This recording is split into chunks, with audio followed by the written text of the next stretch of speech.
El proyecto Orígenes, que en este momento estamos trabajando, en realidad, digamos, comienza desde la idea de mi trabajo en la cátedra de evolución. Nosotros teníamos, bueno, uno de los temas es evolución humana, y bueno, siempre es un tema que se aborda, digamos, desde los libros, desde algunas imágenes, y suele haber una transferencia un poco difícil por ahí con los chicos sobre un tema que por ahí consideramos que es tan importante como son nuestros propios orígenes.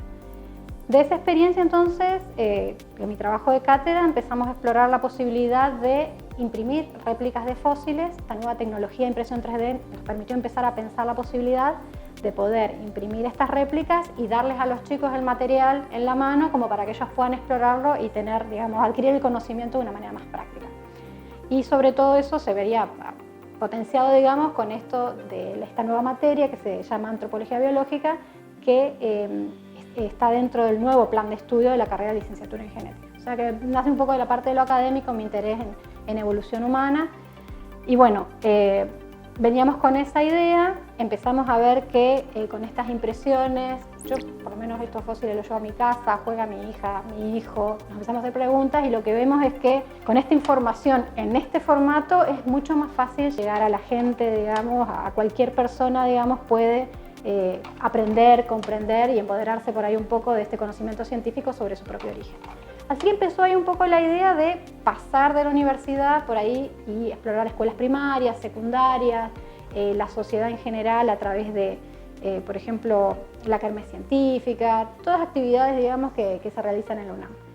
Y bueno, veníamos explorando eso, a partir de ahí nos empezamos a interconectar, ¿no?, entre distintos, digamos, lugares de la UNAM, que está Maker, por ejemplo, que tenía la posibilidad de imprimir, UNAM Transmedia para difusión. Y con la pandemia tenemos que empezar a cambiar la cabeza porque ya este tema del aprendizaje activo, de que los chicos toquen, ya no era una posibilidad. Y ahí surge esta idea de incorporar o de conectarnos con el Centro de Competencias del UNAM. Hablamos con Beatriz Rivero, la verdad que, muy dispuesta, la verdad que le gustó mucho el proyecto, y después con su equipo. Y a partir de ahí surgió esta idea que es digitalizar, digamos, este material y ponerlo a disposición de la sociedad a través de estas postas virtuales que se pueden acceder con el celular, que ahí se puedan rotar y ver y bueno, hacer divulgación científica.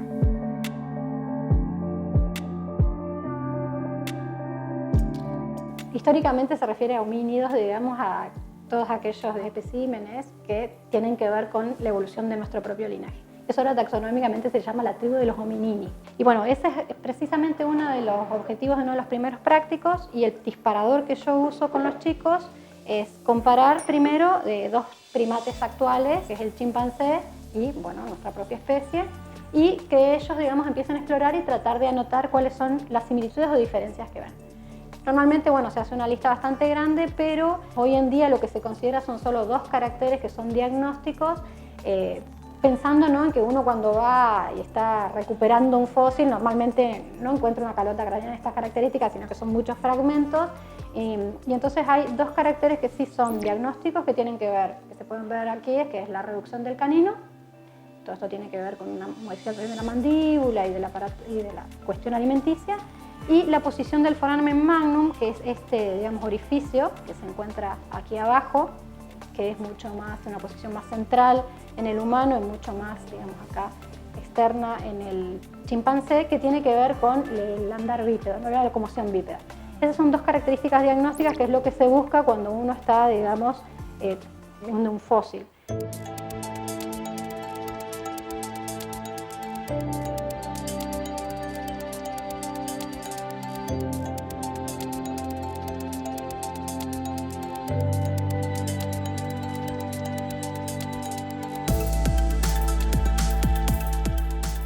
Históricamente se consideraba que la encefalización, o que lo que teníamos que buscar en